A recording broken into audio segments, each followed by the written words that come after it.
All right, man, peace. As most of you brothers know, I'm on record as stating that, in my view, LeBron James is the greatest politician in the history of professional sports.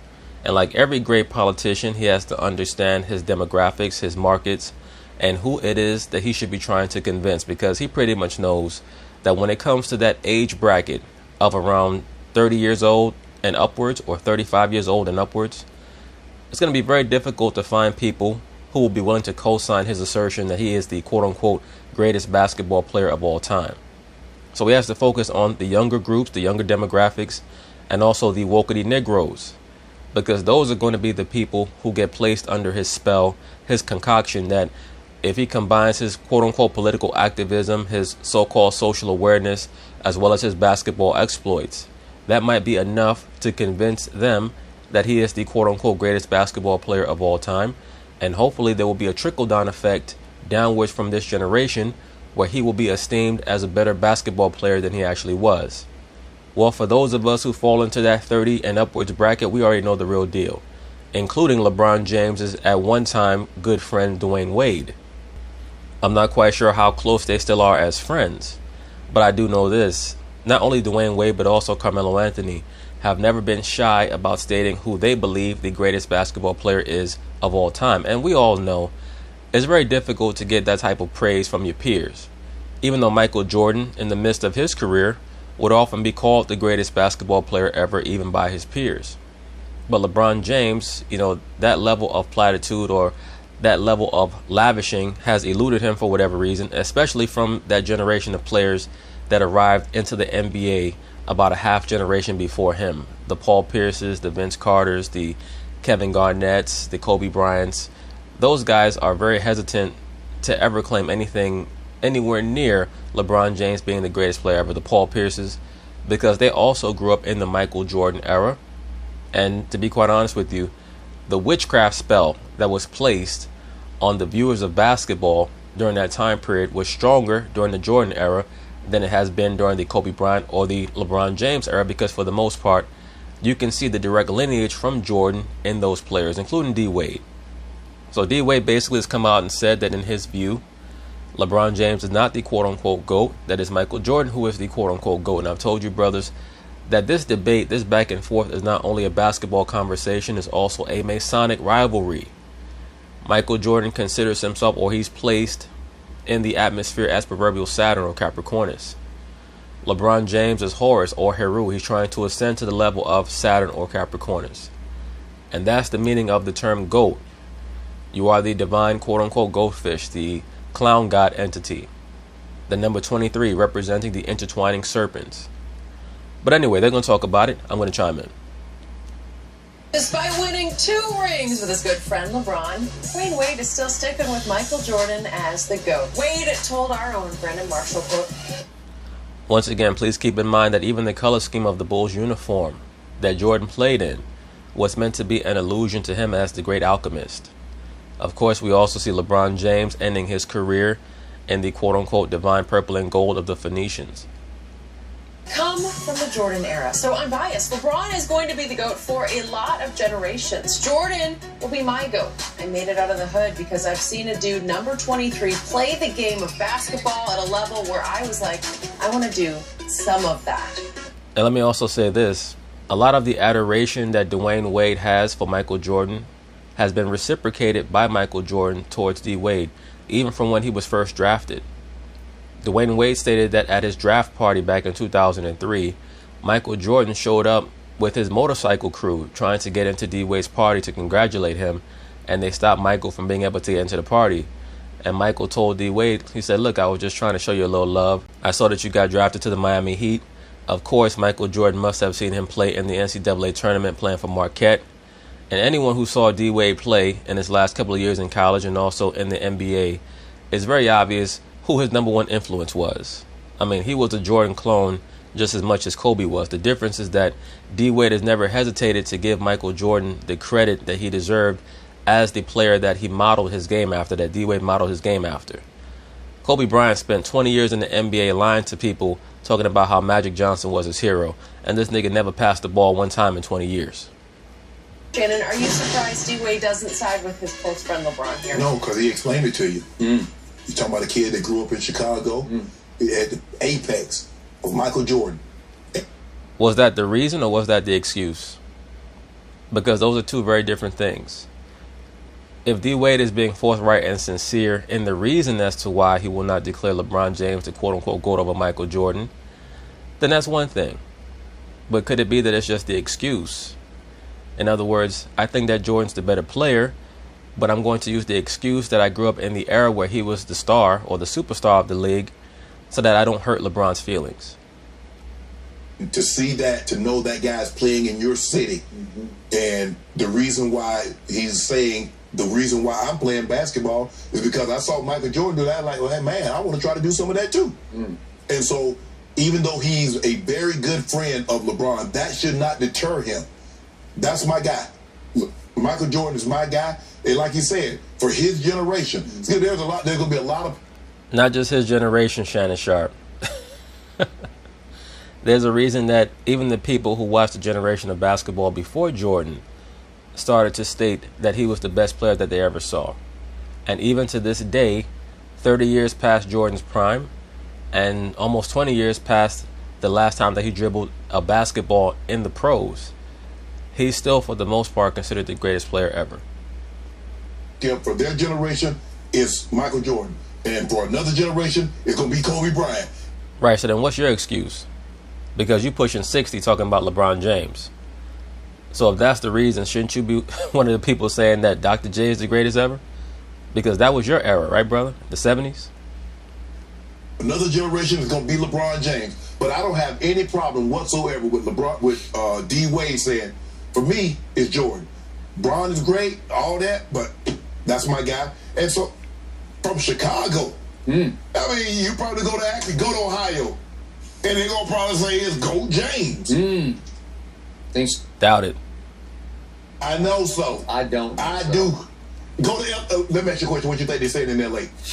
They saying Kobe Bean. Possibly. But Kobe Bryant's fan base is very cult-like. If you ask a real Laker fan, they might tell you Magic Johnson. And a real basketball aficionado, even if he's from L.A., will probably still tell you Michael Jordan, because they would understand the influence that Jordan had on Kobe. And rightfully so. Okay. I don't care if Dwyane Wade grew up in Chicago or New York or L.A. or Casablanca. I don't care. He is allegedly the best friend of one LeBron James. I don't think that D. Wade and LeBron have ever been quote-unquote best friends. I think that at one time, LeBron and D. Wade were very close because they came out in the same draft class, along with Carmelo. And I believe that LeBron started to see D. Wade as the best viable option for him to team up with in order to win a championship. So you know how LeBron James is. He has a lot of conniver in him because he is a politician. And a politician is just 50% prostitute, 50% actor. Continues to sell him out. This isn't new. He said Sell him out. Yeah, sold him out because LeBron is desperately trying to make the GOAT case. Desperately, with a capital D. He's doing it in every way, shape, and form with longevity stats because he's desperate to pass Kareem for the most points ever scored in the NBA. I'm the GOAT. So LeBron should just retire now. Well, Probably. Maybe he should just retire because, to be honest with you, his game is very unsightly. Like, it's not fun to watch that dude play.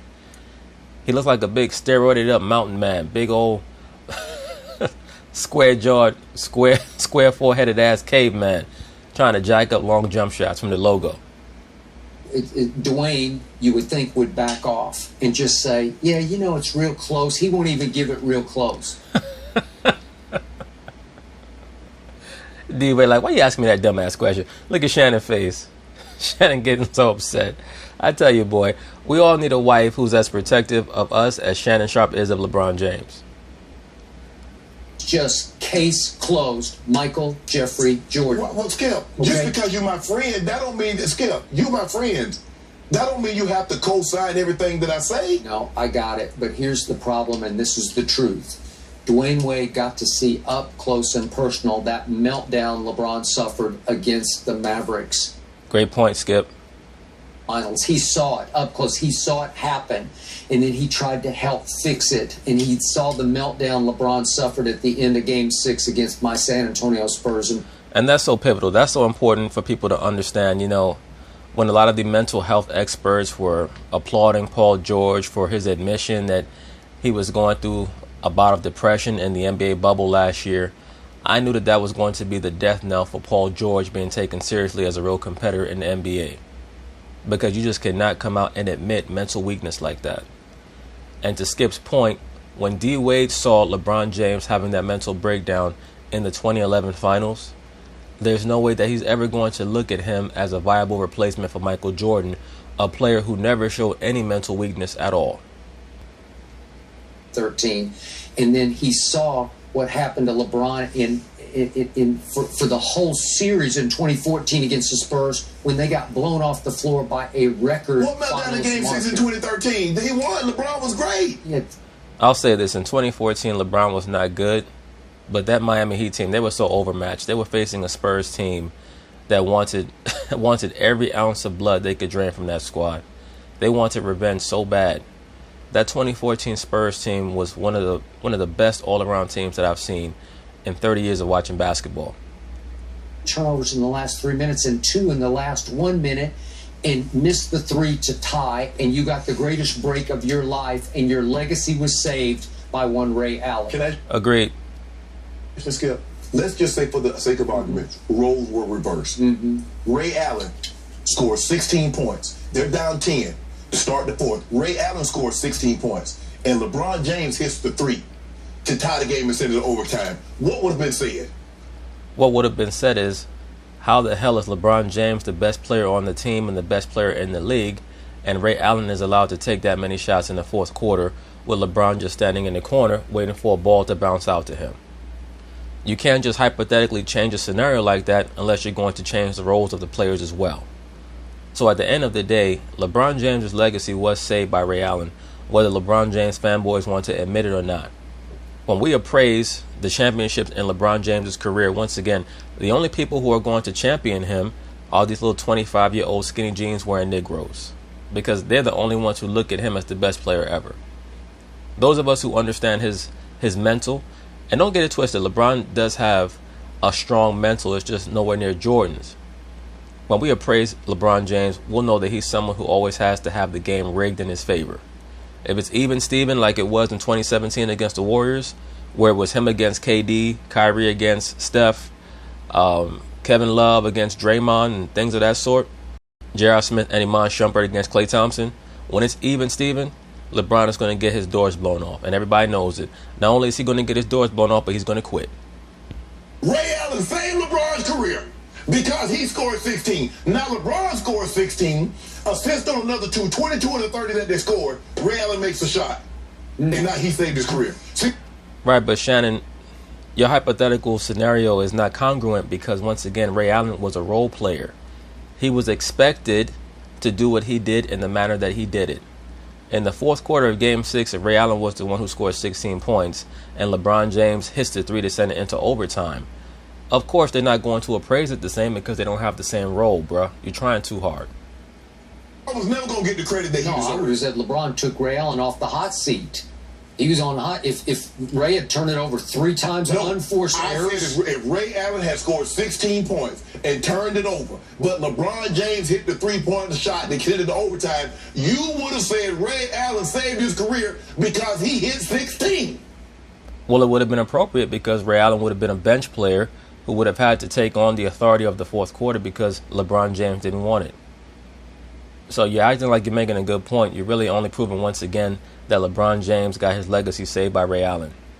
You can't just switch roles like that unless you're also going to tell me that you're going to make Ray Allen the superstar of the team. That's what you would have done. No, I would not. Yes, you would have. Okay, Yes, you would have. Admit it, Skip Baylor. changing the subject because that happened No, but to here's the LeBron. skill. D. Wade is entitled, because you're my friend, that doesn't mean you're not entitled to your opinion. If he believes Jordan is his GOAT, why do I have to change my opinion? Right, but the real question is, does D-Wade believe that Jordan is his GOAT, or does he believe that Jordan is the GOAT? Is he saying that I'm just picking Jordan because it's a generational thing? as a fact, or is he saying that to appease LeBron James because he does not want to, quote-unquote, offend LeBron too much? Once again, to me, it's damning evidence that all of the other members of LeBron James's quote-unquote banana crew would all take Michael Jordan over him.